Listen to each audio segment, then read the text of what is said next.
Hello, everybody. Hi, everybody. You know who's with me, right? This is Dip in Time, and we have Rebecca from Sparkle.Sanctuary. Yay! So you get to see our canvases as we are working, but we wanted to get together because we do diamond painting for different reasons.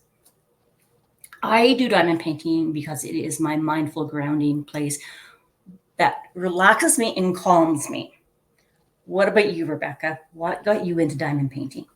Well, I think why I stay, what got me here was different, but I think why I stay in diamond painting is because I just find it a good stress relief. I think for my anxiety, it's a consistent, and the sounds of it, there's a lot of things about it that just make me feel like it kind of relaxes some of my anxiety.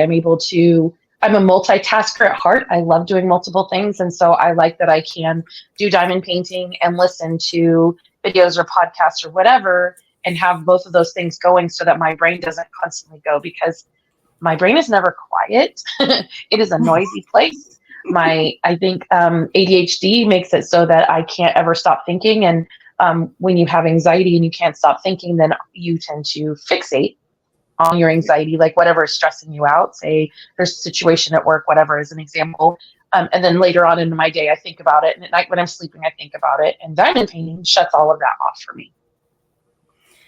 How do you think that happens? How do you think diamond painting helps you calm things down? I think it is because I'm multitasking. Because if I get distracted really easily. So if I'm just in the kitchen doing dishes, my brain will wander. If I am cleaning my bathroom, my brain will wander. If I'm walking in the hallway at the school I work at, my brain will wander. Sometimes even in conversations, I'll be standing there talking to somebody fully invested in the conversation. But if I don't have a moment to engage where it's a back and forth conversation, my brain will wander. And it's not something that I have control over, and I hate that my brain does it. But because when I'm diamond painting, it's multiple things at a time. It keeps me focused. And I don't think you're alone in that, quite honestly, because as you're saying that, I'm finding myself relating to it. Going, if it's a one-sided conversation, I can hear it, but then my brain's like, okay, what else is going on? Oh, right, don't forget about this. Or, hey, right, you did this. And then you kind of pop back into the conversation and going, right. And it's usually when I pop back in, it's based off of something I've heard, a certain word or a certain sound. It could literally be them, the person I'm talking to, move, and it's the movement that catches my attention. So I can understand that. And when you're doing dishes or you're just doing things around the house, it's kind of like a routine behavior. So it's not like you're learning how to wash dishes. You're not getting into the active listening or the active learning. It's more passive. But see, and that's the weird thing, because for me, I actually have to, part of my brain process for those kinds of things is I actually have to go through a lot of the steps. I know I've heard several people say they can just get in the shower and then they get out of the shower and they're like, oh, I don't remember doing any of that. No, I actually have to think and make a conscious effort and go, okay, right now it's time for me to wash my face. Right now it's time for me to wash my hair, or I will forget steps. I get lost. And the same thing happens when I'm doing dishes. So sometimes, and that's part of why sometimes I listen to music or whatever, and I partially do that because it helps keep me in track of being able to go through those steps without having my mind wander too far. Oh, interesting.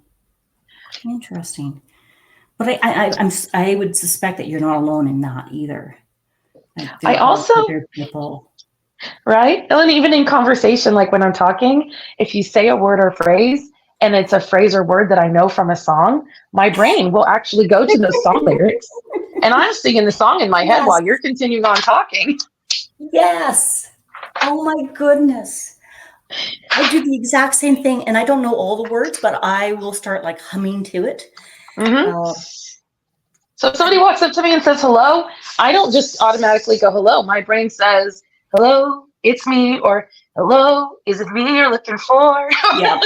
Yep. All of the hello songs that are out there. And sometimes my brain will even go, oh, wait a minute, that wasn't the one you wanted to think of. You wanted to think of this one, and I'll think of the other one too. Isn't that the truth? Like we were watching, I don't even remember what the show was. We were watching last night and it came up with something. I'm like, do, do, do, do, do. And I'm like, okay, never mind. My husband's like, what? I'm like, never mind. I'm just muttering to myself. We're good. Yep. Yep. And it's interesting because people do that even when you're out walking about or you're going somewhere. And I don't know about you, but there are times I find I'm thinking something and I will actually like answer myself verbally, not a long sentence, but and I'm like, yes. Oh, sorry. And people kind of look at me like, never mind, I'm good. Yes, I've had to explain to because I share a room with two people, and I've had to explain to them, I'm sorry, I'm an auditory processor. So if you hear me talking, it's not necessarily to you. Yes, exactly. And sometimes I just can't think unless I'm saying it out loud. Yeah. And I find myself just saying, don't mind me. I am just mumbling to myself. Yep. Yep. You don't need to worry unless the other part wins the conversation. Well, when I start answering myself, that's when it's, they say in psychology, it's okay to talk to yourself as long as you don't answer yourself. So if you answer yourself, what does that mean? Well, I mean, like if you have a conversation where it's back and forth between yourself and yourself, yeah, that's not necessarily healthy. I would say, I'm going to ask for clarification here. Okay. Because there are times where, so prime example, last night I'd gone to our community garden and I had brought stuff home and I was like, okay, which one are we going to fill? Oh, Rhonda, you just dropped that. Okay, don't worry about it. It's all good. And I go ahead. That's different than what you're referring to about having a conversation with yourself. Yes. Okay. So if you're like for me, if I were to go, okay, Rebecca, should I record today? Yes, you should record today. Okay, thank you. What do you want to do for dinner? Well, I think for dinner we should have mashed potatoes and green beans and whatever, that's different. Okay, so it's more of a, instead of having another person actually there, you're actually in a way presenting as there's two individuals having a conversation. Yes. Okay. Because I know people say like, oh, you're talking to yourself. Oh, and I'm like, no, I'm okay. Like, really? Yes, conversations.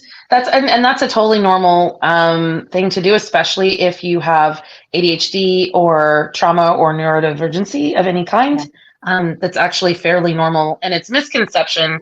And I'm glad you asked the clarifying question because it's important to recognize, like, we're okay. It's okay to be like, oh my gosh, I can't believe I just dropped that. That was really not very cool of me, but I will pick this up. It will be okay. Rhonda, what were you thinking? I don't know. Okay, let's go.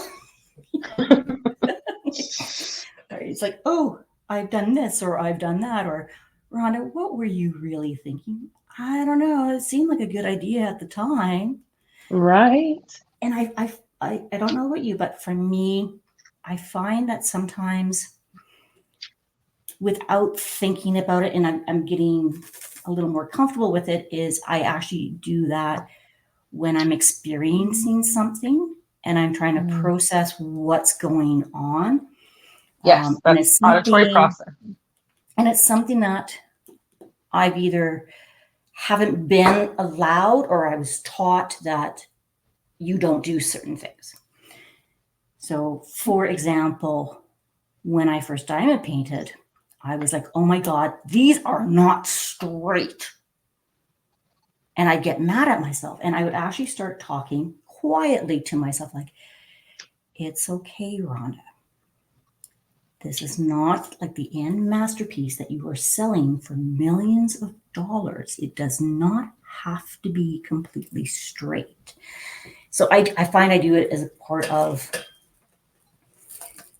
reaffirming that I'm okay Right. Well, I mean, even if anybody goes to therapy or has been to therapy, those positive self-affirmations are things they actually tell you to say verbally, because sometimes when we think them, it does not stick as much as when we hear them.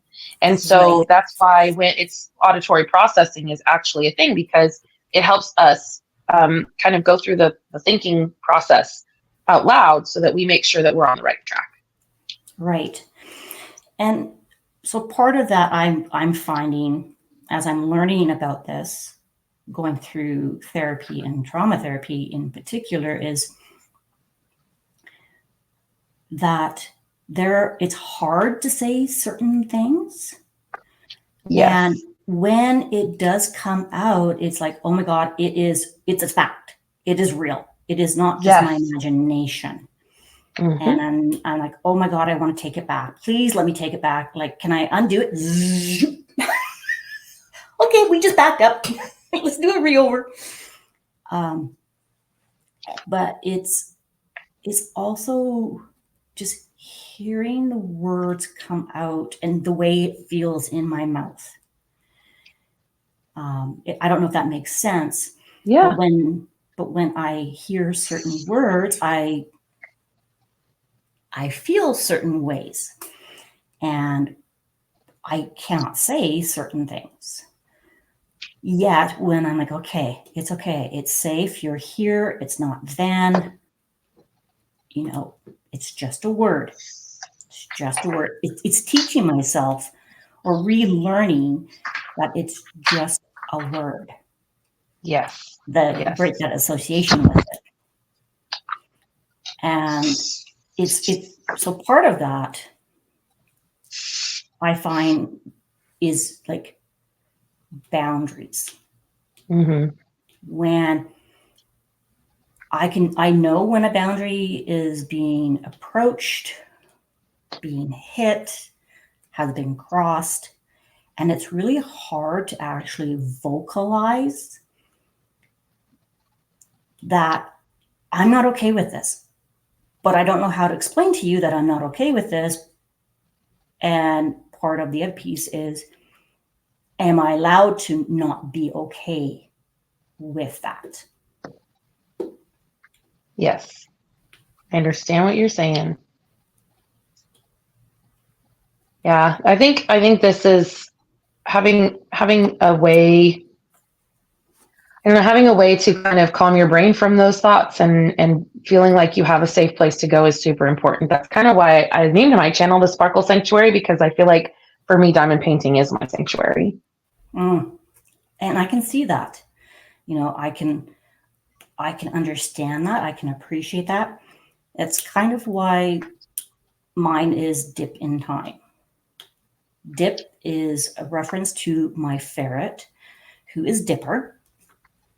And she makes us pause whatever we're doing when she wants something or she needs something. And it's like, okay, what is it? You can't just shove it down. You can't just brush it over.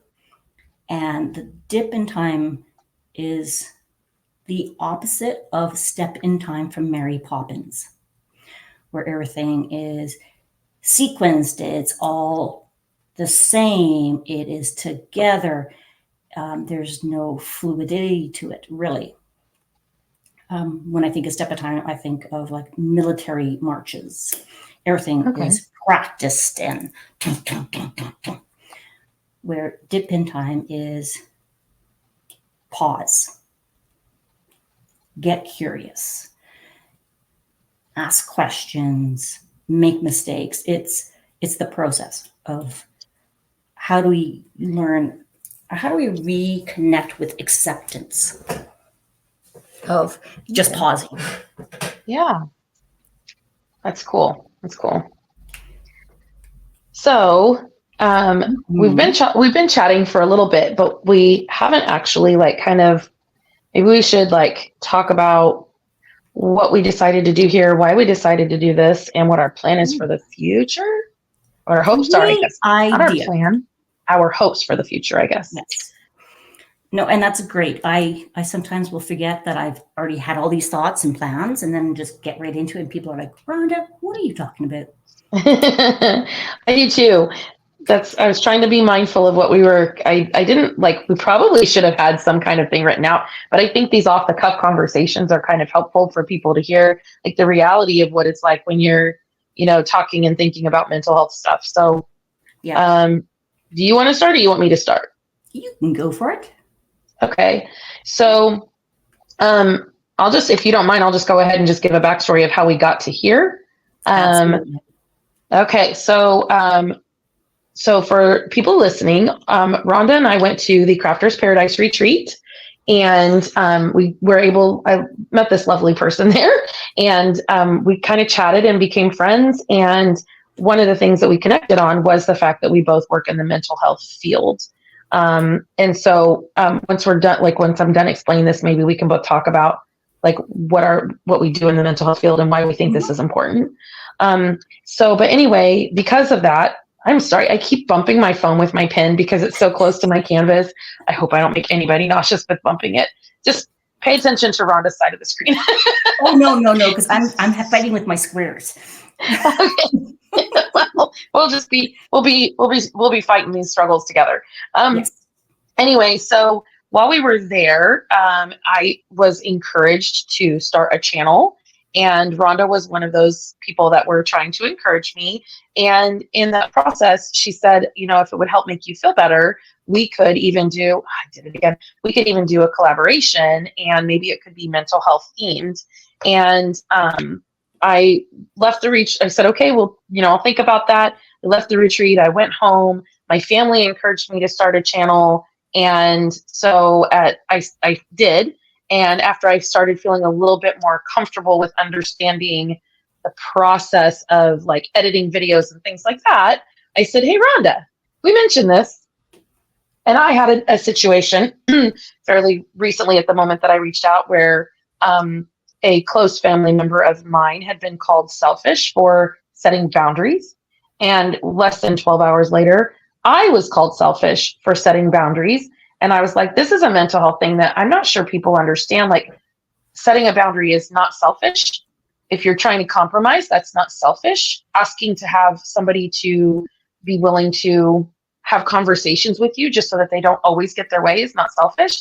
And I wanted to kind of have a full conversation about that, why it's important to recognize that it's okay to have boundaries and things like that. So I reached out to Rhonda, and yeah, so we're here. We just met up and started chatting. So yeah, we're here. Yeah. So, those times where you offer to help someone and you sincerely mean it. There was no pressure. There was what I had said to Rebecca was like, you give time and thought to it when you want to think about it. There is no obligation. There is no expectation. If you want to do it, great. If you don't want to do it, great. Like, it was good. And yes, Rhonda was very sweet about the whole thing. Well, for me, it's important to hear what people think and feel. For me, I look at each person as a book. And the saying goes, don't judge a book by its cover. It's the stories inside that matter. So for me, people are like books, and I want to know the ooey gooiness of your story. What makes you you? And, I met Rebecca at the retreat, and I'm like, oh my God, I just feel this kinship with you. I'm like, I don't know, there's just something, a vibe, the presence, and, I was like, I need to talk to you. I'm also an individual who, if I see someone by themselves and I don't know them, I'm like, hey, how's it going? I'm so-and-so, which sometimes people can take as, oh, you're really extroverted. I'm not. I need my quiet time as well. And Rebecca and I just got talking.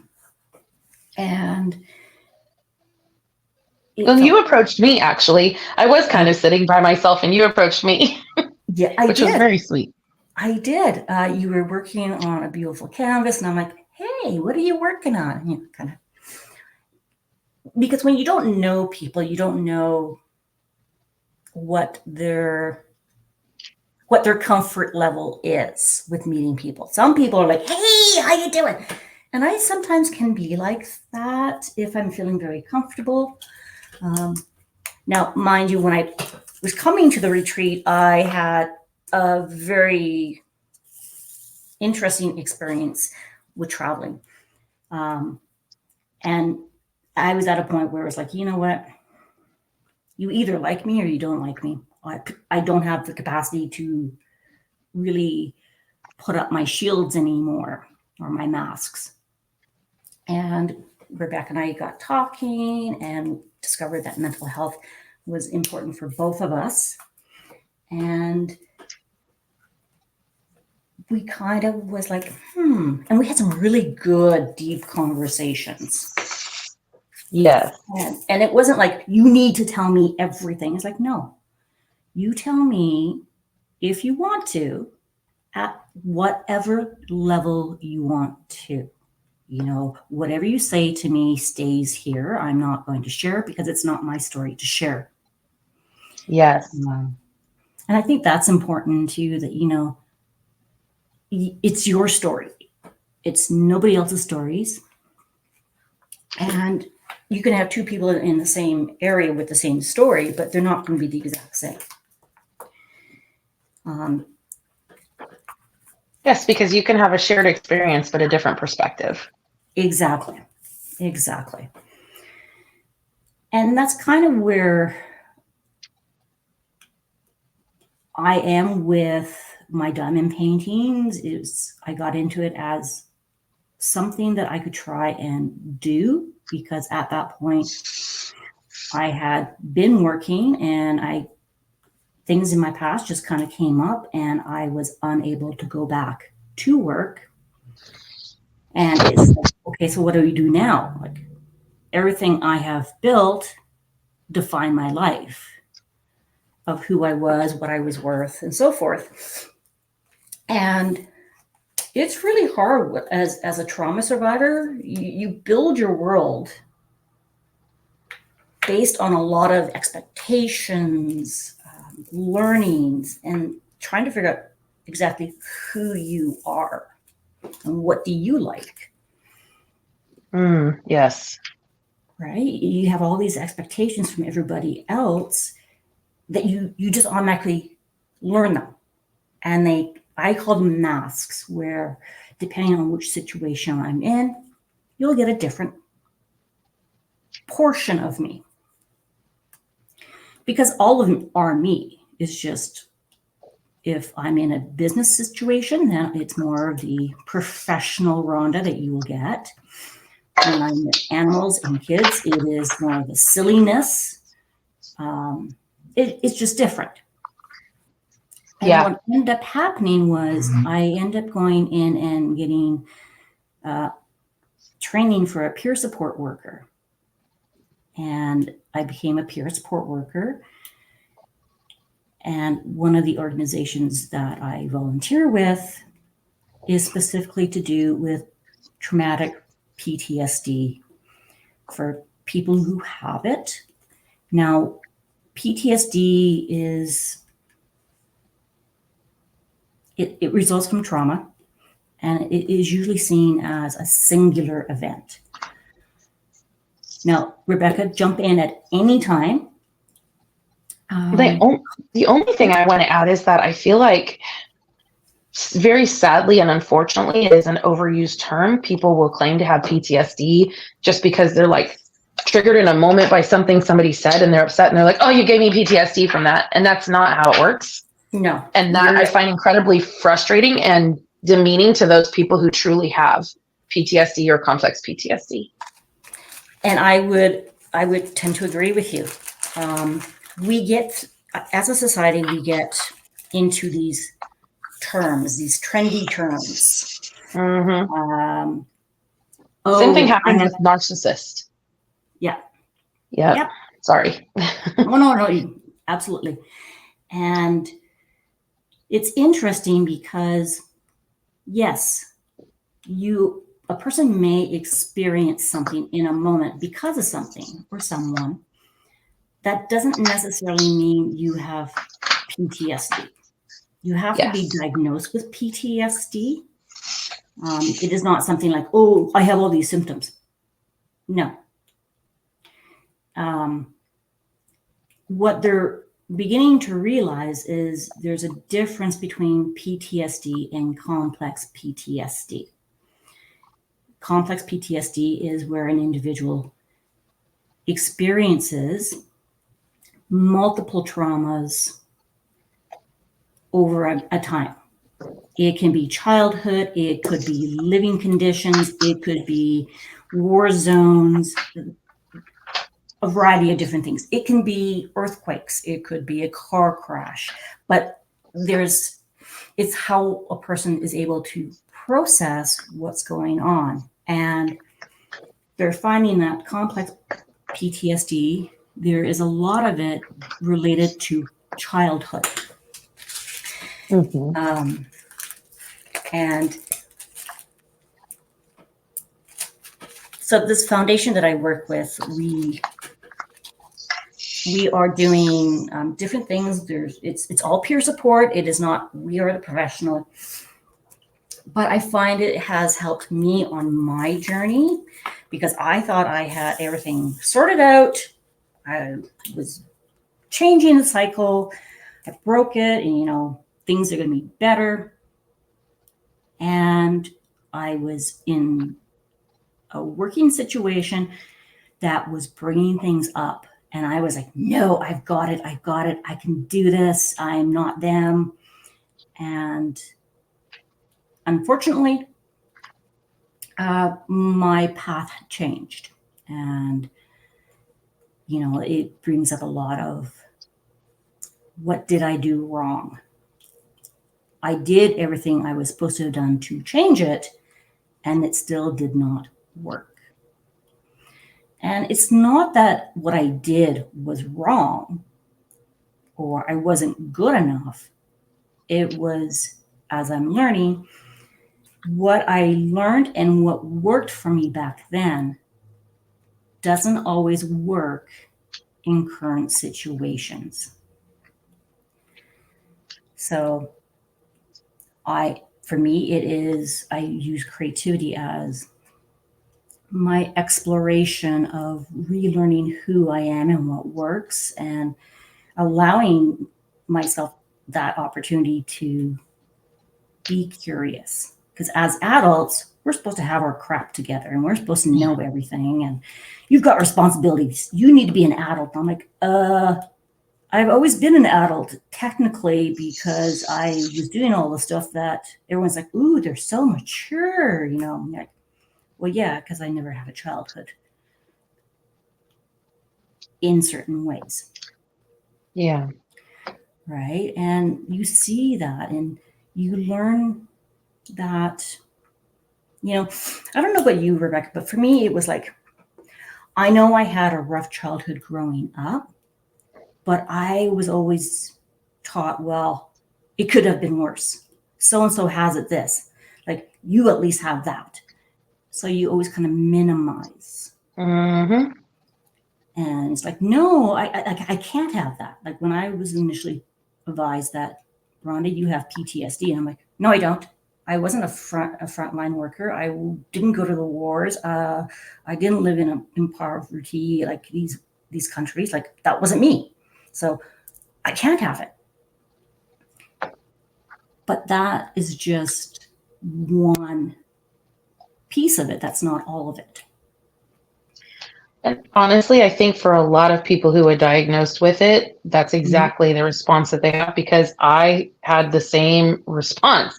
They were like, you have PTSD. And I'm like, from what? I think last week I told you it wasn't until I was in therapy and the therapist was like, you've been telling me, you're saying you don't have this, but you've been telling me all of these things.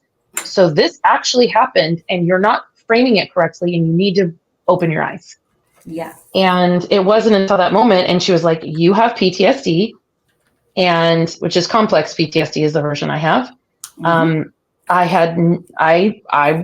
It shook me to my core. Yeah. I cried all the way home. Like I didn't know what to do with that information. And exactly. yeah, like how do you process that? How do you know what to do at that moment? Like, okay, so why are you telling me this? What is the plan? Like, how do I get Yeah. over it? And the thing is the very first initial reaction is to say, how do I get over it? And you don't. You find coping skills and you cope with it. You grow around it. It becomes a part of who you are, but it does not define who you are destined to be. Exactly. And I would agree with you, Rebecca. That's exactly. I'm like, no, I do not. I do not. And then it was like, okay, well, just give me the books. Tell me which websites I need to go to. I will read it. I will fix it, and I'll be good. Yep. No, it didn't. It didn't happen that way. And it still hasn't happened that way. And it never will happen that way. No, because when you have complex PTSD, you actually have a change in your brain chemistry. There is a legal, like a not legal, there's a official, I can't remember exactly what it's called, which I probably should remember. But there's a term for it. There is a physical change in your brain chemistry. You can't go back to who you were. No.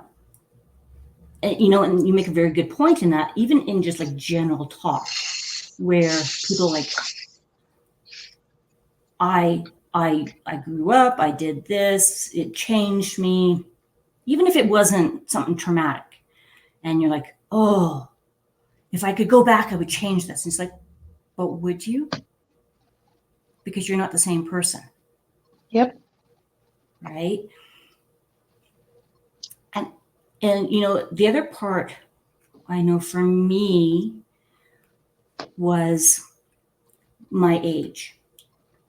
So yes, I had a work environment for it, but the other part is because there is those brain chemistry changes, when you're going through things physiologically, it can be part of why certain things come up. So for me, I was going through stress, my environment was changing. I was also starting to get into that stage of perimenopause. And it was like, what? No. And those can make a huge difference. You're not doing anything to exacerbate it. It's just, it's life. Mm-hmm. I mean, we don't wake up one morning going, I'm going to have this today. Right. And right. Nobody wants to have this. I would never want this for my worst enemy. And it's like, no. So Would not be good. Yeah. We are both. So I think the thing that is important to take away from this is that we have experienced, both of us, in the mental health field in two different ways. We've been through something, and we have an education and experience in it work-wise.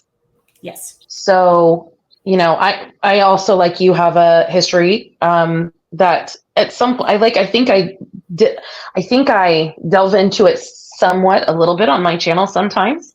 Mm-hmm. Especially during Whip and Chats, I will kind of bring it up a little. I don't know how much I'm willing to share. I think I've said that once already. I'm not sure how much I'll share. I do have fear of retaliation on somewhat level by sharing. Should certain people find my channel, so I have to be cognizant of that all the time. All of the time. My words are I'm struggling, but anyway. But for work, I also do. I work with children and behaviors, and children who have experienced trauma. And I work in a school district of kiddos that need a lot of supports, either behaviorally, emotionally, mentally, whatever. And I am actually on the mental health team. And that's, when I started back to work, I worked with kiddos with disabilities and assisted with behaviors in that way. A lot of my background, a lot of my strength is in the behavior field, but it's all mental health related. And my degree is in psychology, though I am not a licensed therapist. If that makes sense. You have a different perspective of it, yeah. Yeah. So you have theoretical piece of it, but you haven't yet gone and got your master's or anything like that yet. Yes. And so I'm actually I've been looking for a while, but I received some additional encouragement from a coworker this last week. And she provided some information for me to possibly look at places that could help me afford to go back to school. Because that's, I think, part of it. I'm a mom of 5 kids.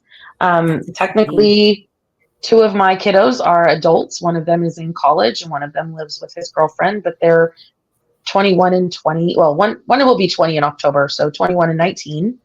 And then I have a daughter who is going to be 18 at the end of this month.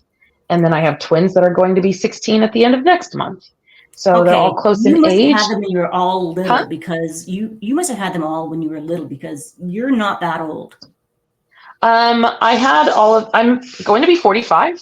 So I had them all before I was 30. Just like literally just before I was 30. I would never have thought you were that age. Yeah. I'm going to be 45 in October. Big birthday. Wow. This year was a big birthday for everybody in my household. My boyfriend turned 50. My son turned 20. My daughter's turning 18. My twins are turning 16. And even my son that's turning 20, he's no longer going to be a teenager. Like, this year is big numbers for everybody. Oh, wow. So hang on a sec. I think you said your birthday's in October? Mm-hmm. I'm an October baby too. So you're a Libra? Yes. That makes sense. We Libras tend to find each other. We do. And there are other side of the Libras. Remember, guys, there's scales. I have met some of the other scales. Okay, that's okay. I'm just gonna leave that one as is. We promote balance for a majority of the time, but not everybody does. No. Some of us are unbalanced. Very true. And it's not just the Libras. Agreed. So anyway, I'm really struggling with this diamond. Sorry. So our thought, I think, was to possibly once a month, if we can, come on here, fight our diamonds. Yes. Fighting our diamonds. We're both working on squares, of course. Fight our diamonds. But come on and chat just once a month about something that we've experienced in the last month that's mental health related, that we have an opinion on, that we thought, because I think I shared with Rhonda was, honestly, like, the biggest thing that I've noticed is when I want to share information with people with mental health that have questions or that have a direction that they're wanting to go or whatever, a big thing is that we have to have a conversation about it. I feel like when you just talk at people, it doesn't work. And so I could bring this up on my channel, Rhonda can bring this up on her channel, but I think us having an open conversation is the best way to go. And my idea, and I'm hoping eventually what we can do, is get enough people that say, I found this interesting. I'm interested in more. I want to learn. How can we, can I be a part of that, where we can do like a live and have an open conversation with people in chat, asking questions and whatever. We cannot diagnose anybody. Nope. I want to preface this. We cannot diagnose anybody with anything. We cannot give you advice on directions to go in your life. We can give you perspective. We can give you insight based on our knowledge, but that is it. So if you're interested in that, let us know, because if we get enough people, I mean, even if it was 10 or 15 people that said, hey, we would be interested, then we could do a monthly live and talk about these things and have engagement and just see if we can't help people learn how to navigate things, and maybe, encourage people to take action and take steps in their lives. Like, if you're struggling and you're feeling alone, you're not alone. We're here. And if you're struggling and you're not sure whether or not you should, go to therapy because of experiences that you've had in the past, we will help encourage you in whatever way we can. And I think that that's the direction that would be really great for both of us, to be able to know that we're actually not just helping people mental health wise in our jobs and in our personal lives, but spreading that message even further and helping other people wherever we can. Yeah. No, Did absolutely. I say that? Yes. Okay. Yes, you did. The one piece I will add to this is I will have a conversation with anybody at any time if they would like it. Same. And I have a hard time expressing myself sometimes. So having a conversation with like-minded individuals helps me kind of put some process and thoughts actually out. It's one thing to have like, I'm going to have a whipping chat and I'm going to talk to myself. It feels really weird having that conversation by yourself at your house, and your other people in your house are walking around and they're like, oh, mom's just doing her mom thing, Rhonda's doing her thing, and they're all supportive. They're supportive, don't get me wrong, they are supportive, but sometimes it's hard to figure out how to move the conversation in a way that you wanted to or you had hoped it would go. Or that will be helpful to other people. Yes. Yes, I get it. Right? Because we're definitely not alone. But there are days I'm like, oh my God, I don't know if I can do this. I feel so alone. And, I'll get a little message, hey, just thinking of you. I'm like, oh my God, you have no idea how that just made me feel. Right? And when you want to just say something to someone, you're like, who do I say this to? Who will get it without judging me or jumping into rescue mode of, you need to do this. Well, no. And that's not what we're going to do. We're not here to rescue you. We want to empower you, if that makes sense. Yeah. Because you have the skills and abilities. Sometimes it's just the support and encouragement. I know, while Rebecca says I encouraged her to do this, it also encouraged me to step forward to do this as well, because I've been wanting to do this and I'm like, how are people going to receive it? What are they going to think of it? Like, as a trauma survivor, there's lots of thoughts that go through your mind. And I think even if you're not a trauma survivor, you have those thoughts like, oh my God, what are people going to think about me? Am I alone? Like, and it's funny. So when we were at the retreat, Rebecca, usually, the retreat I went to was with Rebecca was the Crafters Paradise retreat in Texas.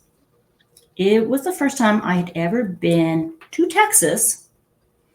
I think I knew about 8 people out of the 30. I did not know Rebecca to begin with. And, my trip there was very stressful. And like I said, I didn't have the capacity, and I was just like, oh, screw it. You know what? When I first walked through that door and I saw familiar faces and faces that were smiling, and they went, Rhonda, and I'm like, ah! And I'm like, oh crap. That was not what I wanted to do. And they're like, it's okay. I'm like, really? They're like, just let it out. And then we laughed. And the belly laughs that we had, the retreat was the second retreat I'd ever been to. And there were people who had been at the first retreat that I had gone to, and I thoroughly enjoyed it.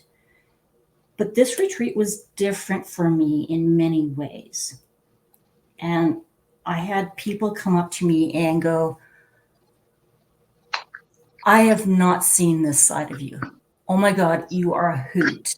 And I'm like, I heard people say that about you. I'm like, I'm an owl? Who? No, you're a hoot.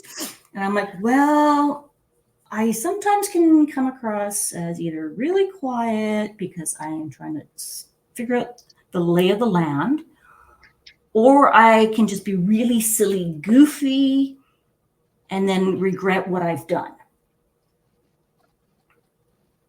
The people that we met are incredible. I was going to say were, but no, they're still incredible. Yes. It's so funny because we were only there for a handful of days, like not even a handful of days, just a few days. And I miss everybody. Like I want to go, I'm so wanting to go back. It's insane. Yeah, we had great connections. I think the night where we all stayed up very, very late and there was conversations for anybody that was at the retreat. We're not going to share any more information for this, but inside joke for those at the retreat, the ping pong conversation. That was hilarious. And it made me feel so much more open. And I wish that I had opened up more before that moment because I was so nervous and I was so shy and didn't know anybody. I didn't know a soul. I didn't know you had a channel. This was my first, that was my first experience of you. And so I started following you right away. And then I didn't even figure out until I had been there for 2 days that half of the people there had channels. There was only a few of them that I knew had channels. And I was like, wait, who is that? Oh, my gosh. They have a YouTube channel. I follow them. Wait a minute. What? And so I felt like such an idiot because I just didn't know, some people there were more outgoing than others. And oh man, it was so fun. It was funny because when you get there, they'd say their name and you're like, oh, hi. And then somehow way along the way, your handle would come up and I'm like, you're them? Oh my God, I love you. And you're like, oh. And talking about channels. I remember sitting at the table, just kind of having like my little moment. And I don't remember who it was, but across the way, it was like, Rhonda, you have a channel? And I'm like, yeah. What did you say? I'm like, I don't know. Right? And it was funny because it's like, okay, everybody, we need all your channels. And it's just, so what I take from this is there is a place for everyone. And, you may want to feel like you want to connect and be part of that community. There's nothing wrong with that. But when you find your community or communities, you just know it just clicks at one point and you're like, oh my God, I can feel like, I don't know about you, Rebecca, but there was a time where it was like, I'm not processing my thoughts of, can I say that to this person in this way? It feels natural. There's no that self-judgment.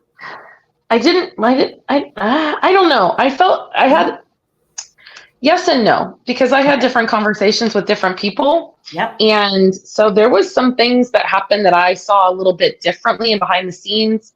And so it was, there was some people that I really felt like I couldn't be myself or to even talk to. And then there were others that I felt like just were absolutely amazing. You were one of them. It wasn't honestly until we all stayed up late that night that I actually felt like I could open up at all. And then I felt great. But even after that, there were still a few that I was like, I don't know. There was a handful of ladies there that I never even spoke to. True. And you make a really good point because yes, you're not going to get along with everybody. Yeah. And that's okay. And not speaking to them wasn't intentional. I didn't want to say that. It wasn't intentional. It's just like they were on the other side of the room or they were engaged in their own conversations. Or by the time I got there, they were already in their own little bubble. And when I tried to go over and talk to them, it wasn't like, oh, hey, come on over and talk to us. It was like, hi, you're here too. Okay, cool. Thanks for stopping by. They weren't rude. Nobody was rude. No, I want to say that too. But it wasn't like I was like you were like, oh, hey, come sit down, join us, have fun, whatever. And that made me feel really good because I was struggling to open up in the beginning. And honestly, Shay is the ultimate, she was so sweet. She was so encouraging. Yes. I originally was sitting next to her at first, and then she moved her stuff over to sit with Lexi? Who was it? Yeah, it was Lexi. She went over to sit by Lexi.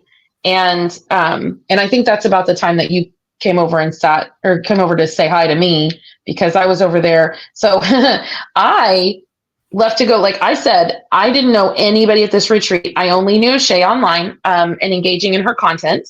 And there was a couple other ladies who had channels there that I've followed their content, but I've never been a really truly engaging participant on YouTube. I've not been that person. And so I know I've commented here and there, but it's nothing where I would, be a memorable face. People wouldn't recognize that I'm returning because I returned. I was there. I watch all of the videos. I thumbs up all of the videos, but commenting is very rare. Yeah. And so when I do comment, people are like, wait, how do I recognize that? And then of course I changed my name, so that didn't help. But yeah, so that was just a thing, going in and meeting people. And I completely lost track of what I was going to say, but going in and meeting people. Oh yeah, I remember. So, because of this whole event, I actually met a girl from my town and we had a very brief video conference and kind of introduced ourselves and made a plan. And then the day that we were supposed to go to the retreat, I met her at a gas station and put my stuff in her car and we left. And yes. I think that's one of those things where when you're growing up, they're like, don't get into a stranger's car. Oh yeah. Oh yeah.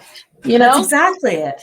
Yeah. I met 3 other ladies that I did not know before this. And I'm like, okay, honey, we're going to rent a car together. We're going to meet them at this location. And he's like, what?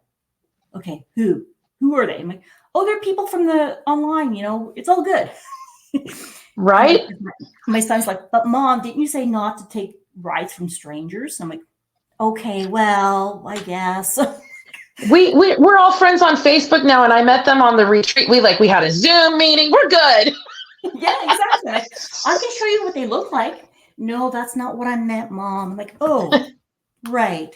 What did you say to me? I'm like, right. Do they have a history of being a serial killer? I don't know. Could be. No, exactly. Could be. But no, I met Jennifer. She's great. She was a lot of fun to write down with. We had great conversations. Oh yeah. She's got a big heart. She does. Oh my God. Oh yeah. And it was we were just laughing about the whole thing. And, it's like, okay, well, honey, I'm like, hey, everybody that I'm writing with, may I have your phone number so I can share it with my husband so he knows that I'm safe? Oh my gosh, I didn't even do that with my family. I was like, you can look me up on Life 360. I'm fine. Well, part of it is because my husband is very, we joke, but that he's anal, that he likes to have everything planned, structured, knows exactly what's going on, what time you're getting there. And it's like, okay, honey, I'm at this airport. Okay, I'm now taking off. Okay, now I'm like, oh my God, please, you're parenting me. Please don't. And he's like, I just love you. I'm like, okay, I get it. That's what we do with our kids. Okay, let me know when you get there. Okay, when you're just about to leave, let us know. And Jennifer's husband was the same way. She was calling him all the time. We would stop somewhere, she'd have to call him. We'd go, she'd have to call him, every time. And even if we were in the car for a long period, he'd be calling her, Oh, yeah. Oh, yeah. And it was funny because my husband actually called me while we were in the car. And I'm like, and we were having a conversation. I'm like, hi, ladies. My husband's calling me. Hi, honey. How are you? And all the girls are like, hi. I did the same thing with her husband. That's so funny. So, there are communities for everybody. And even when you're in part of a community, there may be sections of that community that don't feel quite right, or, something's missing. That's okay. You don't have to change who you are, is what I'm learning. And yes, it can be scary, and it can be okay to kind of put down some of those walls and go, okay, this is who I really am. And then like, oh my God, I love your personality. You're like, I have a personality? I thought I didn't want to talk about. Oh my Right? goodness, that's so funny. And yeah, but So, it's true. So can you believe we're almost at an hour? I know. I was just looking at the time and I was like, maybe we should, because I had mentioned that we wanted to briefly talk about words are escaping me about like setting boundaries for yourself. So maybe we should briefly talk about that before we head out. Yes. So I'll go back because I mentioned it before, but yeah, a close family member of mine was, and I don't want to, I can't even remember exactly what happened now because it's been a little bit. I could probably find out, but I don't remember. I don't want to divulge too much information because it's not their, but it's not, I don't want to share their business. But that close family member was told, when they requested for a boundary to be like the boundary they set to be met, they were told that they were being selfish. And I was trying to explain to them, as you do, that that's not selfish. And then I'm not even joking. Less than 12 hours later, I got a text message saying, I need this done. And I said, well, I can't do that, but I can do this. How about we do this instead? It was inconvenient for me and inconvenient for that person, but it was something that was doable for me and for that person. And that person got mad and said that I was selfish and did not care about anybody and was basically told I did not care about my own children, which, if you think about it, as people who are sensitive on any way, whether it be emotionally sensitive or trauma sensitive or whatever, things like that, certain phrases are emotionally damaging for us. Yes. And it could be a trigger even. That particular person who had said that was something that had been said to me for a decade and a half of my life. And it was triggering for me. And it's funny because in that moment, if that other person hadn't just had that conversation with me 12 hours prior, yeah, I actually probably would have been very upset and started questioning myself and whether or not I was setting inappropriate boundaries or if I was being wrong and, in asking for a compromise instead of, because I was not insisting that I have my way at all. In fact, the question, I'll just tell you, I had been asked, I want the kids this day. And I said, I understand. And that's during my parenting time. I will happily accommodate, but instead of that time, can we do this time instead? Because I'm doing something with them at this time. And we already had plans. It was already paid for. And I was told, you're selfish that you're not letting me have them. Well, it wasn't their day at all to begin with. And it wasn't, so it wasn't inappropriate. I could have said no. You can't have them at all. This is my parenting time. But I didn't. I said, this time doesn't work for me and our schedule because we have something already paid for and planned. Can this time work for you? I'm willing to let you have them, just not at the time you're requesting. And I was told that I was selfish. That's not selfish at all. And so it's funny because in that moment, and it was a very healing moment for me, actually, because I had just had that conversation with somebody else saying, it is not selfish to set boundaries. It is not selfish to compromise. Literally, the whole point of compromising means that neither one of you are very happy with the situation, but you are still getting something that you want out of it, right? Yes. And so I actually laughed in that moment after that message came to me and I was told that I was selfish. I laughed. And it's one of the first few times that I actually had a moment where I could have been like pushed to be triggered so much that it sent me in a spiral. And it didn't. And it was an incredibly healing moment. So I kind of wanted to bring that up, not because of the healing moment, but just because it occurred to me for the first time that setting a boundary for myself, I can tell it to other people as much as I want to. I could tell my family member that came, asked me these questions.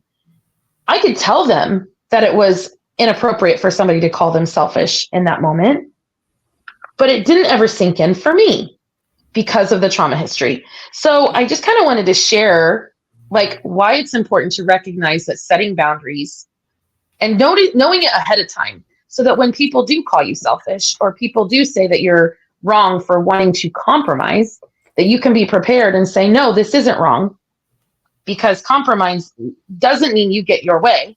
Compromise means we both get something we want, though it's not what we wanted to begin with. Exactly. And I think that's a really good. Okay, so I have a couple of things. One, how did you feel when you actually discovered that you were laughing and didn't go into a response that you would usually have? I felt strong. I felt empowered. And it was confusing. At first, I started to giggle, and then I was confused about my giggling, and then I felt silly for giggling. And then I felt like, hell yeah, I'm giggling. Sorry for the cursing, but you know what I mean? Like I went through this massive array of emotions in a very, very, very short time. And then I took a breath and I responded, but not to the name calling and not to what he wanted me to respond to. I responded to the question, and I said, okay, well, like I don't even remember exactly what I said in this moment, but I do remember responding to him, but it wasn't about him calling me selfish. And that was, I think, a big, big thing, is not feeding into it. And then I was able to walk away from it and not come back to it in my mind in a negative light. I didn't go back and say, well, are you selfish? Did you say something wrong? Could you have been more giving? Could you have given him more time? Could you have canceled your plans? Because I shouldn't have to do all of those things. It was my parenting time, right? Yeah. So, and I get that my girls are older and they go spend time with their dad, that it's become a thing where now he'll just ask them if they want to go over, and they just come to me and they're like, hey mom, we want to go over to dad's at this time, even, whatever the order is, because they're older and I recognize that they want that time with him. They didn't have as much of it when they were little. And so I want them to have it, whenever they can, within reason, because they love their dad, and that's just what it is. But I also have to be cognizant of times that I'm being taken advantage of. And so it's a really hard path to navigate. But yeah, in that moment, it was really nice to be able to laugh and say, how ridiculous is this? And to recognize that I had taken another step in my healing process, in knowing that the information that I was being provided was false, and actually being able to accept it as false. That's huge. That is huge. And I just want to give you a congratulations on that. The doing it and then realizing, and you having all those still emotions of like, this is weird, but should I be doing this? And feeling empowered, like that makes sense. Because when we're taught that setting boundaries, it is selfish. You should be doing everything for everybody else. That's what's important. But it's also a great way of role modeling for the kids or even your partner. Like, no, we're allowed to say no. Exactly. You didn't have to come with a compromise. You could have said, no, that's not going to work. And you don't have to explain it. Sorry, that's not going to work. But because there is importance for you, you went above and beyond what you absolutely had to do. It's huge. It was very healing. And I love that you felt that empowerment.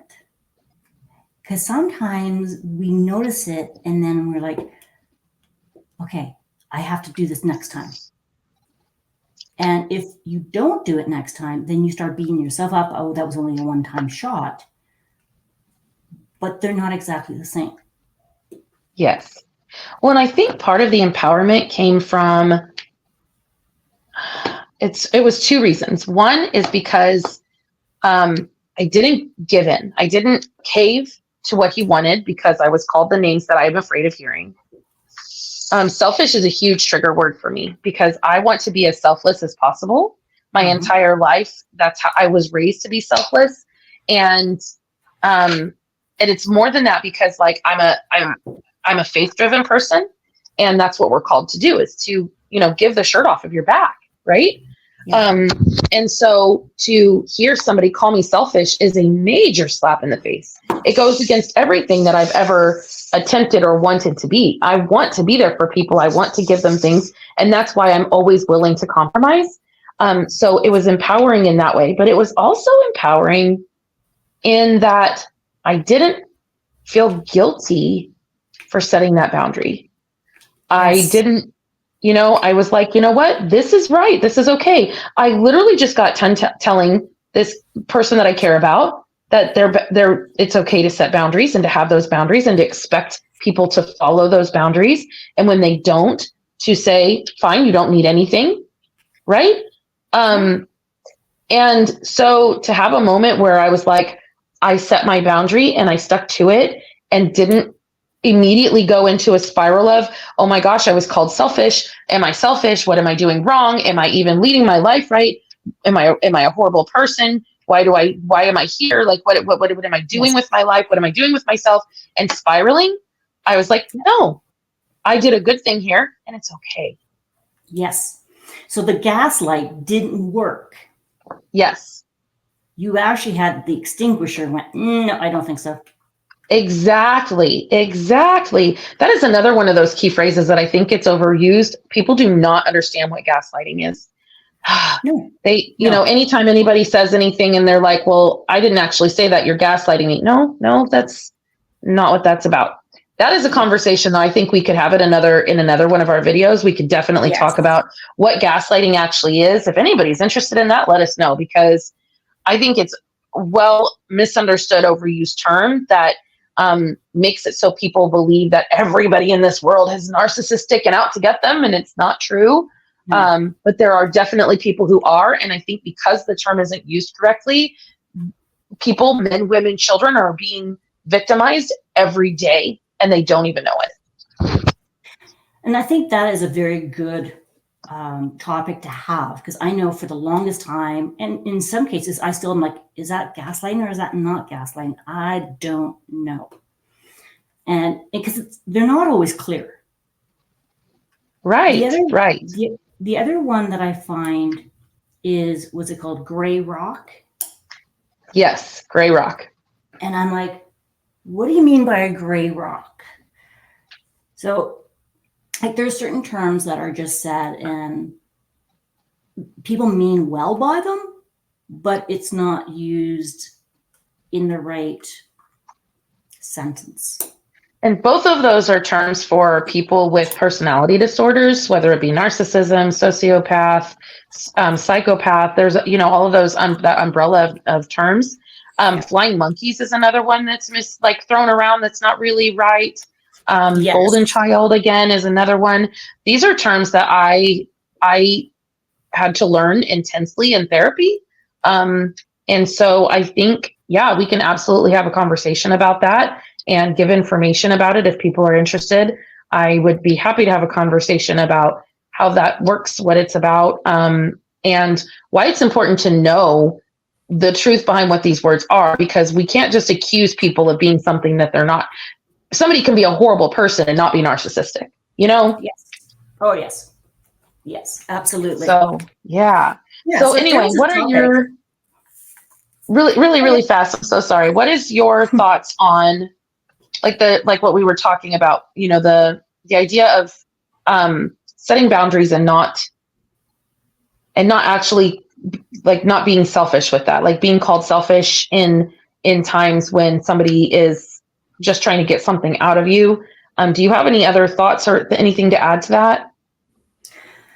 I think it's important to also realize that there are different types of boundaries. That is a good point. There are personal boundaries, there are work boundaries, there's different types of boundaries. What would your boundary look like with somebody who is more intimate and close to you versus somebody you work with. Somebody you're just getting to know versus someone that you've known a long time, but haven't really known them. There's also self-boundaries. Now that, for me, that was a new one, because I was like, self-boundaries? It's like, yes. So we all develop our own habits, our toolkits, and sometimes they're not aligned to our values and our beliefs, but we do them more because it's a habit or it's a routine. So, for example, when I am on a low day and it turns into a low week, then I don't do the self-care stuff I would normally do. I'm not as nice to myself. And yet being nice to others and letting them have their moments, their self-compassion, is really high on my values and my beliefs. And I will sometimes allow others to cross my boundaries because that's the easiest way to get through what I need to get through. Yes, yes. And then I beat myself up because I didn't stand my ground. So, you know, it's boundaries can be a tricky one because sometimes, depending on the situation, boundaries aren't always a cement wall. Sometimes they have some give. And being okay when you go, you know what? I'm going to be okay if I give a little bit more than I would normally give because of these circumstances. It's not like when people go, it's either good or it's bad. It's right or it's wrong. No, there's actually a leeway in there. It's not always the one side or the other side. That's where we get into that all or nothing. Yes. Right? Boundaries, you know, like personal boundaries. I'm going to go out. I am going to hang out with some people that I want to hang out with. And I have things I need to do tomorrow. So I'm putting a boundary in of at such and such time, I need to go do this. Or you want to do that? That's fine. I'm not going to do that. And then it's like, oh, come on. Like, you know, you really want to do it. And you're like, you know, part of me says it would be funny, but it really doesn't align with me and I'm not going to do it. So I'm going to put a boundary of no, not doing it. Sometimes people don't like your boundaries, especially when you are changing your boundaries. Yes. Well, and sometimes what's really sad is because not everybody is willing to establish their boundaries. Sometimes you push them on accident. Like I'm pretty sure I've done that to people. You know, like, you know, laughingly encouraging, you know, just people and out, you know, with a group and having fun. And you're like, oh, come on, you can do this. You can join us. Why aren't you coming to the party? Whatever. And they're like, no, I don't want to go. They set that boundary. And then, you know, it's peer pressure. And you're just, you know, like, and sometimes it's you're messing around and you don't realize how close they are to the prank. And that's another thing. Like, yes, recognizing other people's boundaries and recognizing when you're pushing too hard is really hard. It is. And then after the fact, when you do realize that that's what you think you were doing unintentionally, then all that self-doubt and okay, I have to really analyze this and how do I make up for this? And I Guilt, relationship and that person and oh my, right? Yes. and it's hard. Like, you know, I was just thinking of a situation where, you know, we were talking with our son, and my husband and I were just kind of joking around, like what we usually do. We joke around, and my son just kind of looked at me and went, "What?" And I went, "Right. You know what? That wasn't cool. Not cool. I'm sorry." And I think as I'm saying this, Rebecca, I don't know about you, but I think what I would like to do on a future get together is maybe talking about how adults don't always have all the answers, and that adults Mm, can make mistakes, that when we do something wrong or we get something wrong, apologizing and ask for forgiveness to someone else is okay, absolutely. right? Yes.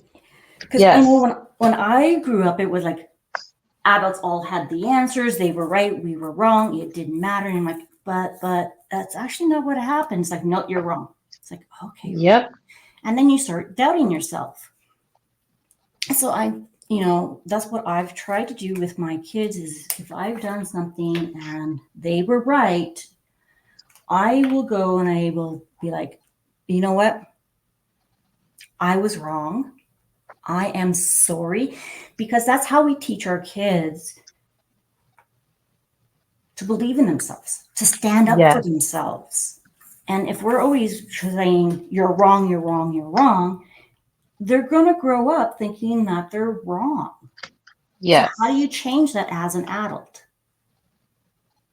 It's I really think that's a great conversation for the future because I'm a firm believer in the same vein that you are and have had conversations with my kiddos and apologize to them for things. And my kids will say, you know what, mom, our friends, their parents don't do that. So no, why do you do that? And I say, because I have a healthy mindset and I'm sorry that your friend's family does not. right? And it's true, and it's hard, right? It is hard. It is hard. You have to swallow your pride and say you're sorry to a child, you know? But there's been Right. situations because of my C-PTSD that I have overreacted to something that I should not have overreacted to, and I've had to apologize for that. You know, I just remind my children that I am a human too, and I have emotions Mhm. too, and I have feelings too, and sometimes my feelings get the better of me.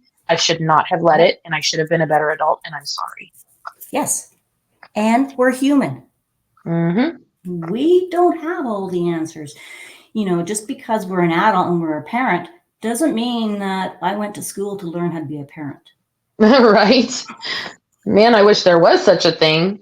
Yeah, you know, that Dr. Spock book didn't help me whatsoever. I didn't even read that. Ugh, Oh, I'm just like, okay, this is going to happen. Nope, that's going to happen. Like, oh, that, what? That wasn't in the manual. yeah, You don't come no, with manuals. they do not. They do not. And having, multiple children or, going through divorce or whatever, all of those things are just little things that change everything. Oh, Ugh, yes. yeah. Oh, and I was struggling with, there was a section here I was struggling with. And so anybody that's watching, if you were wondering what that was, Did this your is for another diamond video. paint? Did your diamond painting have a band-aid on it? It looks like it, doesn't it? It has a few band-aids, but no, I was really struggling. I had to pull the piece off and then I put it back on earlier and I was like, I bet people are going to wonder what that's about. Yeah, that's for another video. I'm almost done with this section though. Me too. And I'm single placing. Oh my gosh, I don't know how you do it. I don't know I how you can't do it. multi-place. The Do most you I can have, multi-place is like have you three or tried four. those tweezers that like are the reverse pinch? No. You haven't tried, I might look into reverse twinch, reverse pinch tweezers for you and send you a link to show you what they look like, see if you'd be interested in them because I've heard that people that use tweezers, that's their favorite way to do it is with the reverse pinch ones. No, really. Hmm. Yeah, no, I've got my squishy on my tweezers, so it's easier on my finger. Oh, yes, Um, yes. But I've noticed, and I noticed as I was doing this, I'm struggling with some of these drills, and I'm like, Rhonda, why are you struggling? This should be like easy peasy. I'm like, Rhonda, that's just a thought. You're also talking while you're trying to do this, which is what you don't normally do. So cut yourself Right. some slack. So Yeah, I'm because like, in your lives you don't diamond paint. You chat with with the screen. So yeah, you're right. You don't. I don't. And I'm like, I can do this. I can do this. I can do this. And I know it's just practice. Well, So and kudos to you for diamond painting with tweezers, because I would be diamonds would already are flying everywhere for me. I don't need that. oh, they have flown, believe me. And because of my camera, because I kept bumping it, I have done quite a bit more single placing than I ever do. I usually single place with my multi-placer. So we're both in a little less comfortable situations where we're talking and we're trying to do what we love to do, and it's all working out. Yeah. Oh, and I don't think we ever said, like, the reason we decided that we could have these conversations while we're diamond painting is because what we were talking about at the beginning, diamond painting has a lot of mental health benefits for all of us for a variety of reasons. And we thought, what a better way to talk about mental health items than to, not items, conversations, mental health, you know what I mean? Yes. Everybody gets it. Yeah. To have these mental health conversations than while doing something that's calming, because this is a really easy outlet for us. People can be diamond painting while we're diamond painting and just listen to us chatting about these topics of interest. And yeah, I think it's really going to be like a beneficial kind of way to segue into, you know, thoughts and processes that people may have not have thought about before in that way, or, you know, have questions about or whatever. So yeah, I'm looking, I really hope that this is something people are interested in seeing and, you know, watching and participating potentially in a live. I would love to see that for us, because I think the more I'm my canvas keeps scooting all over the place too. I hope that that's not making people dizzy, but I'm hoping that this is something people find enjoyable and they would want to engage in. I really, really do, because, you know, not everybody understands mental health the way we do on the level we do because of our experience and our degrees and our, you know, lives and our jobs and the things that we have in our skill set. Yep. And yeah. And there's different perspectives. There it's is. not like our way is the right way or is the highway. Not at all. You know, I don't come in as I have all the answers, but I am here. I will listen. I won't hold judgment. I'm not going to tell. Like, it's safe. This is a safe space for almost anything. Like, you don't need to tell me all the details. I don't need to know the details. Personally, I would prefer not to know all the details, but how does that feel for you? What are you going through? Because we all have the emotions.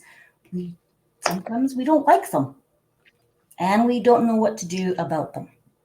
Yes. So I know for me, having my diamond painting here while having this conversation, it's actually helping me, because I'm like, okay, Rhonda, your drills are not going in there the way you want them. Okay, that means I need to slow down. I need to breathe and not overthink it. Yeah. Well, I also want to add to that. It's, you know, like we're looking at, and my brain is going to not be able to say this the way I want it to. You know, people hear about these words, the things that we're talking about, you know, boundaries and anxiety, or, you know, C-PTSD, any of the things, any of the key terms that we've mentioned here. Mm-hmm. But you hear it in passing in a way that maybe you don't know what it is or how it impacts you or what it looks like, or maybe you have questions that you don't feel safe asking other people. See, that's the great thing about the internet. You know, you can ask questions and you don't have to worry about, are these people going to look at me differently? Because we can't see you. No. And I wouldn't hold it against you anyways, because I'm not you. Exactly. I've always been that I've always felt like we all need to have somebody that we can talk to that makes us feel safe, that makes us feel heard. And the reason that I think this is like an area that you and I are good at, I personally, and I'm sure you have too, I've had conversations with people explaining to them something or other. They're like, I don't know why this happens to me all of the time, and this and this and this. Like, I have had coworkers that say those things, and I explain to them why, and they're like, I never thought of it that way before. Yeah.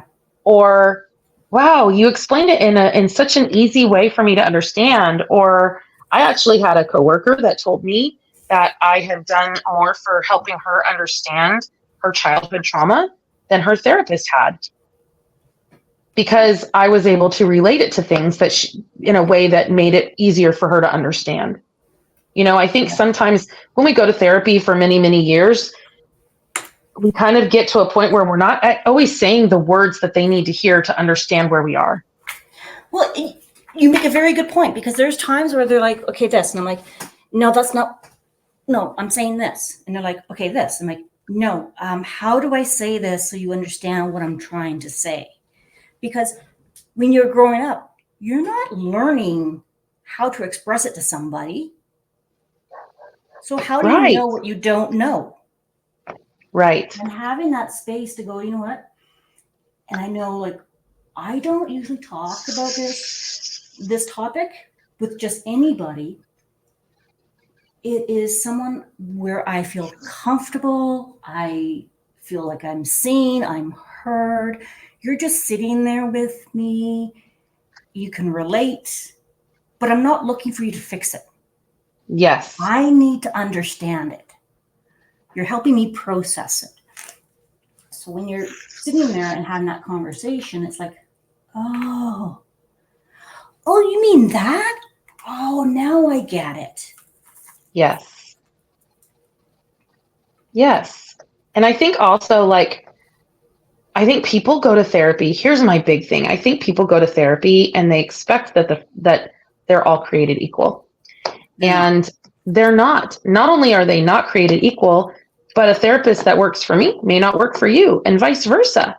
Like, we all have our own ways of having conversation. We all have our own ways of processing things. And I could have a conversation with you and a light bulb will go on and you'll say, I've talked to people about this several times and I've never understood it. Or we could be having a conversation and I will be completely in the dark. I don't know. And I think that's the thing, is recognizing that's why it's important to have conversations and to hear other people have these conversations, because you may not have thought of something in the way that we're thinking of it. And it may be one of those enlightening moments where you go, aha, I get it now. Yes. I get why that worked that way. Yes. And I think that's really ultimately what we're here hoping to do, is help people find those aha moments. Yeah. To understand a little bit more. Yeah. So anyway, I am so close to being done.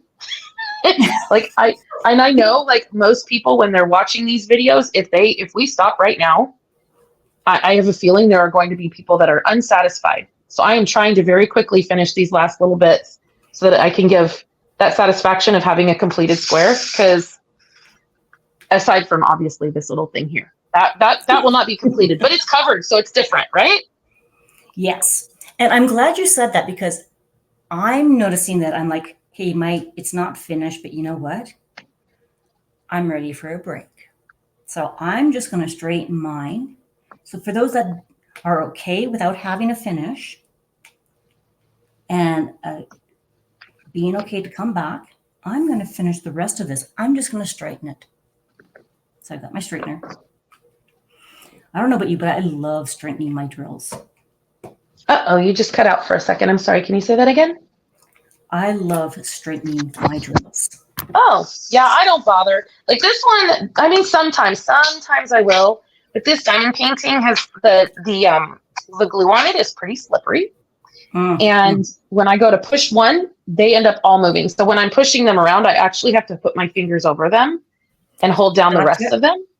Yeah. And so this canvas, I'm like, you know what? It's not going to be as straight as I would probably normally get my other canvases, but it will be completed, and that's what matters.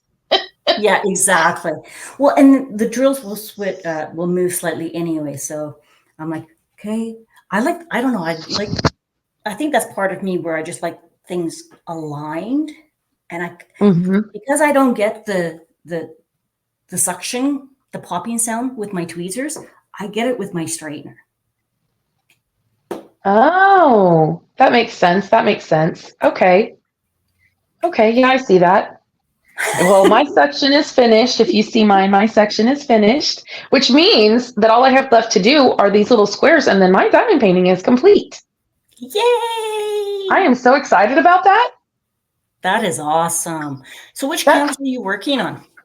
I am currently working on Witch Girl by Make Market. It's the one I've been working on, I think, for a few weeks now. I've been so busy with work. This has been a very slow progress. I think over the summer when I was off work, like I was knocking them out. I had so many canvases completed, and yeah, this I have not been that successful, unfortunately. But you know, I got it finished. And so now I'm going to look and see because I have 6 days. Wait, Mhm. there's August is 30 days, right? Yes. So I have 6 days until drills and chills. So what am I going to do for 6 days? Oh, there's 31 days. Sorry. There's 31, Yeah. so 7 days. So I have 7 days. I don't think I'll get a whole, because of my scheduling and everything, I'm not going to get a whole canvas finished in 7 days. So what am I going to work on? I'm going to Yeah. have to work on a partial or a smaller picture or something. Some Because videos. well, I'm no, I'm good. I have some ideas. I do Yay! have some ideas that I can work on. Oh my gosh! So one of my ideas is so I have a rolling multi-placer, Mm-hmm. and I don't use it very much because it has a wobble. And so I found another tool that I've been kind of seeing people use here and there that I want to try and do a comparison and see how straight I can get the drills with this other multi-placing rolling tool. Is that the big And wedge? it's like I'll do a video because I actually it's a mathematical tool is what I use. Yes. Um Yes. I know yeah. exactly what you're So talking about. okay. So yeah, I thought about doing a video just comparing to see like if it's even possible to get a nice straight set of drills out of that because the wheel wobbles too much and it drives me Yeah. crazy. And I spend just as much time straightening them. So I'd rather just use my 12 placer, which I've been using this whole time. That's a 12 Yeah, placer from exactly. Diamond Art Club. And And that's why I won't use one of those wheels because I'm like, I'm not going to be able to get them straight. I can't get them straight with my multi-placer. How am I going to get it with the wheel? well, so yeah, that's my problem because I typically can get them straight with the multi-placer, but the wheel is still a problem. And I just worked my way up. I started with a 3 placer, and then I went to a 4 placer, and then I did a 7 placer, I think, and then a 10, and then a 12. And now I use my 12 Wow. placer all the time. And like I said, I single place even usually with my multi-placer, but Yeah. like there's the camera hits right here on my pen when I stand it up straight. So I kept hitting the camera. I hope that didn't bother people. But anyway, we have been on here for quite a while. Yes, we have. So before we leave, do you know which painting I'm working on? Well, yeah, I didn't even ask. I'm so sorry. That was rude of me. No? What are you working on? Oh, I am so excited to see how it looks. So you got to be with me as I was working on this petal. That is so cool. I do not know how you single place with the tweezers so fast. Like, kudos to you. Kudos to you. Practice. I can't multi-place. So to each our own. Right. Well, and that's the great thing about diamond painting, isn't it? There is no wrong way to do it. I hear people say that multi-placing is the only way to diamond paint. No, and single placing is not the only way to diamond paint. Like, you know, we do I it. wouldn't have been able to Yeah. I wouldn't have been able to multi-place in this section anyways because all the different colors. In this Right. section I could have, and this one I could have, and this one I could have, but not down here. See, and I still would have multi-placed in there. I will put 2 drills on this side and 2 drills on this side. I'll place one and come to this side and place one. and then place the second one and place the second one. And I put 4 drills down in one round. So I will do that with this one here. This is like what, my 4 placer. Yep. But the other thing I like to do with this one is I will do the checkerboard, and then I will alternate them in the space on my multi-placer and fill in the checkerboard. Nice. Nice. So see, anything goes. Right. Anything goes. Anything goes. Okay. So really fast, did you end up seeing this dragon? No. So I had a couple cover minders. I ordered this was a brooch or a pin on for younger people that don't call them brooches on Temu, and I fell in love with this dragon. And I talked about it in my whip and chat because it has emerald diamonds. Let me see if I can bring it closer. See, it's got little emerald diamonds in its wings. So I put it with this diamond painting because I turned it into a cover minder. Oh, beautiful. Yep. And what stones are it just came unglued. Huh. What? Sorry. I got sidetracked. It came apart and you were talking. I'm sorry. I was just going to ask what the gems on the tail are. Oh, I don't even know. They remind me of, there is a diamond. Let me see how close I can get that. There's a diamond that I recently worked on from DP with Sparklers that makes me think of it, and I can't. It's like green, but it has blue reflex and yellow reflex. It's so pretty. It's pretty, yeah. Very. And it's got a few of them down that's back here too, like that. Oh, that's so cool. And I've had people ask me, and I'm like, I will send people the link, but I don't know that other people know how to turn these into cover minders. So, and you might just have to make some. I did make this one. I've made several, and I may have to show. I could possibly do a video showing what I do with these. But the glue that I used on this one was an older glue, and I just got a new glue, so I will be fixing this today with my new glue. And but yeah, these diamonds are. You can change. You can fix them. Yes. So because come off. Well, no, these aren't. I used a. There's a special glue that people use, and I can't even remember what it's called. E6000.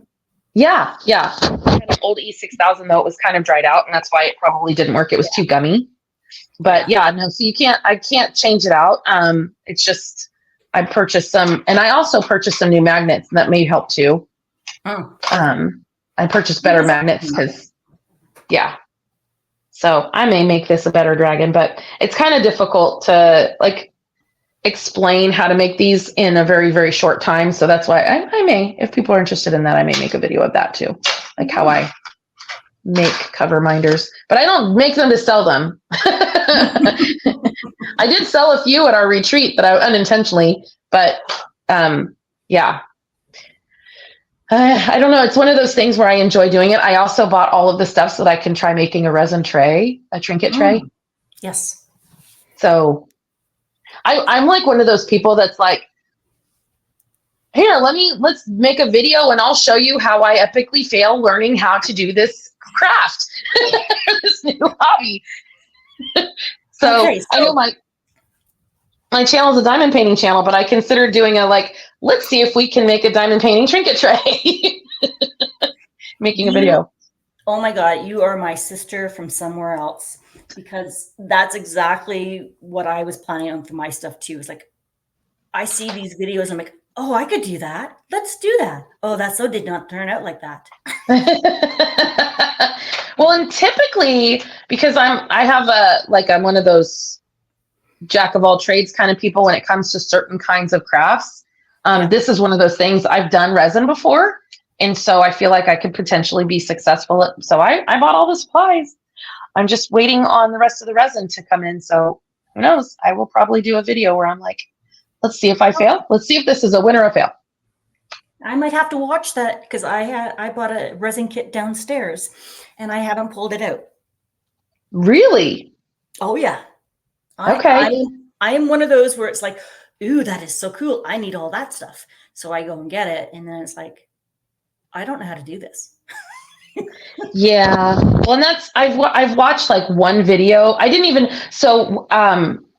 when my dad passed, I got a couple locks of his hair and Mm. I had no idea what I was doing. And I decided that I was going to make resin necklaces for my sisters and my aunt and my mom and myself with this hair that is so important, and never had watched a video or how to on doing any of it.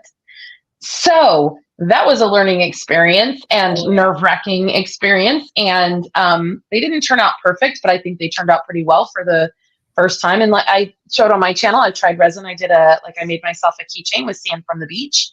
And so I Cool. was like, well, let's just go big or go home. So, but those other ones were UV resin, and this one Wow. is going to be the other stuff. So hopefully it'll be a little bit easier to manage. Well, that's a good point because I don't know what type of resin I have downstairs.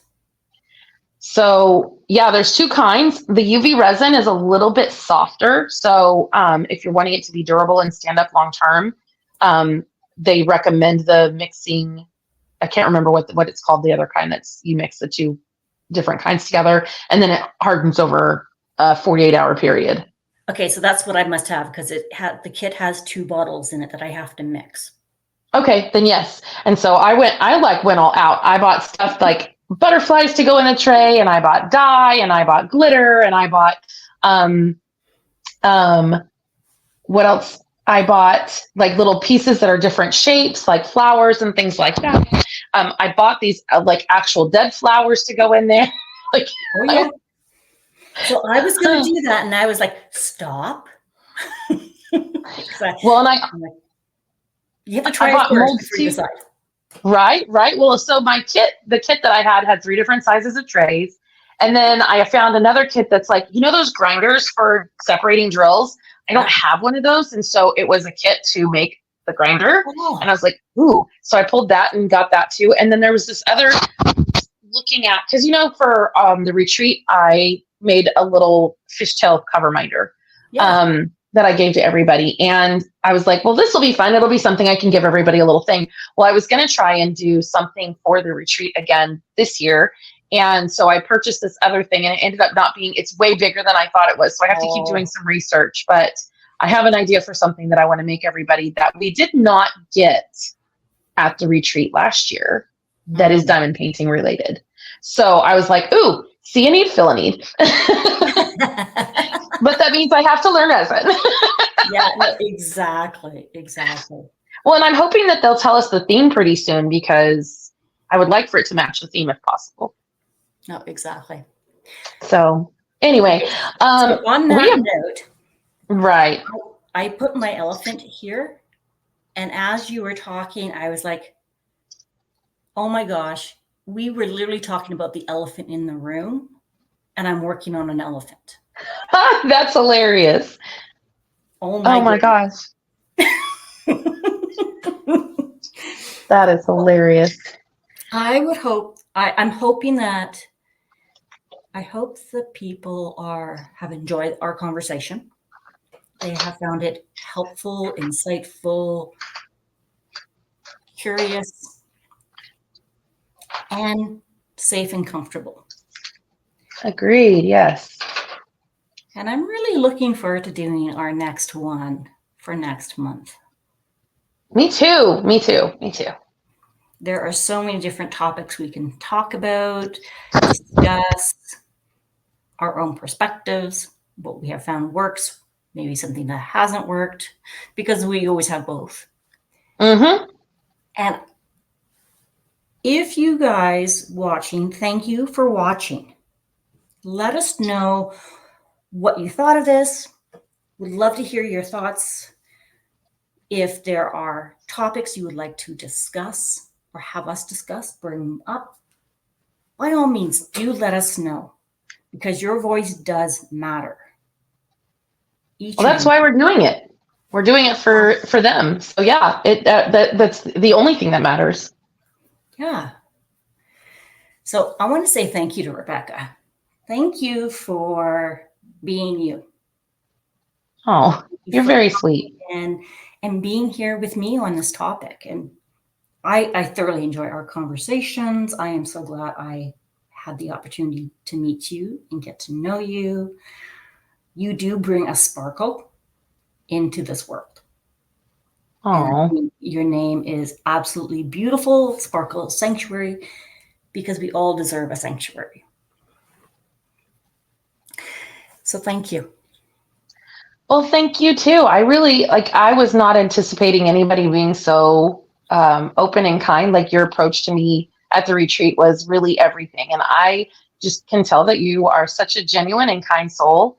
And I am so very, very grateful that I got to meet you and that we've become friends. And that's why I reached out after, afterwards saying, were you serious about wanting to do this? Because I think this is an important area of the diamond painting / mental health community that's missing. And I'm hoping that we are filling a void that's a need.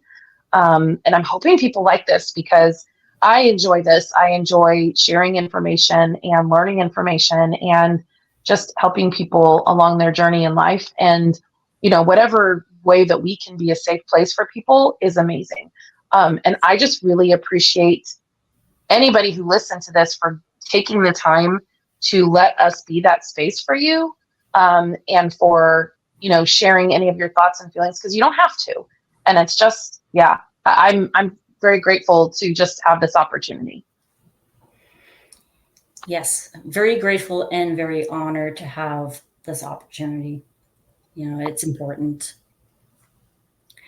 So I think we're going to leave everybody now. So wherever you are in the world, please remember you are doing the best you can with what you have in this moment. You've got it. I would say have a good day for wherever you are. Yes. And I want to add that don't forget to, and like I say in the end of my videos, don't forget to take care of you. And whatever way you need it, whatever mental health capacity you need it, don't forget to take care of you, because we as adults often forget to take care of ourselves. Agreed. Thanks, everybody. Thank you. Bye. Bye.